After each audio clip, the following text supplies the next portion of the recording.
دی او موږ له دا یو پہچان را کړی دی د شناختیګار په شکل کې د پاسپورت په شکل کې د ایټم بم په شکل کې الحمدلله چې څومره ترقی یافته کارونه دي نو دا د بټو صاحب رحمت الله علیه کارنامه ده رحمت الله علیه ذکر چې د دین اسلام د پاره هغه کومه قرباني کړې ده نو زه داسې څوک نه وینم چې هغه په دې موجوده وخت کې دومره غټه قرباني کړې وي د دین اسلام د پاره یو بهترین کارنامه ده او د غریب سړي د پاره هغه یو ښه سوچ لرلو که د هغې لور بیبي وه محترمه بېنظیر بټو صاحبه نو هغې دا کوشش و چې زه د هر غریب په کور کې چوله بله کړمه چې د هغې هغه نن موجوده نم ده خو د هغې هغه سوچ او فکر نن په هر کور کې روان دی چې موجوده ظالم ګورمنټ د هغې خلاف دومره غلط کاروی وکړله چې کم مظلومې کونډې زنانه وې نو هغې د دې پروګرام نه وویستلې او د خپل نوم دپاره دا د انکم سپورٹ نوم بدل کو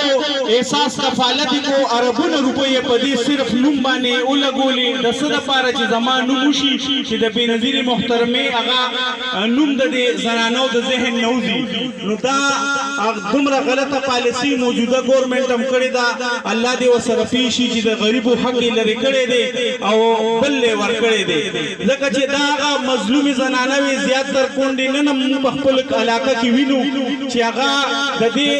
توقع نه محرومه شوې دا هغې ته یو فایده وه چې کله به هم دا پیسې هغې راوویستلې نو کله به یې پې دوایانې واغستلې کله به یې د کور دپاره اوړه واغستل کله به یې غوړي واغستل د هغې پې هغه لږه ډېره ذریعه روانه وه نو د دې ذریعې نه هم دې ظالم ګورمنټ هغې وویستل الله دې ورسره پېښ شي او الله دې وکړي چې زمونږ د پیپل پارټۍ حکومت په پاکستان کې راشي نو انشاءالله زمونږ به دا کوشش وي چې د غریبو په کور کې مونږ د بېنظیر هغه سوچ واپس راوړو او د هغې هغه نوم واپس دلته په خپلو محنتونو باندې خپل لیډرانو ته دا درخواست وکړو چې د هغې کم سوچ د غریب دپاره چې هغه بیا جاري او ساري وي الله هم قدرمن کا به دا ټوټه پوټه یو څو خبرې موږ ستاسو مخکې وکړلې که څه کمې پېښې شوې وي نو موږ بخښنه غواړو الله هم قدرمن ساته ډېره مننه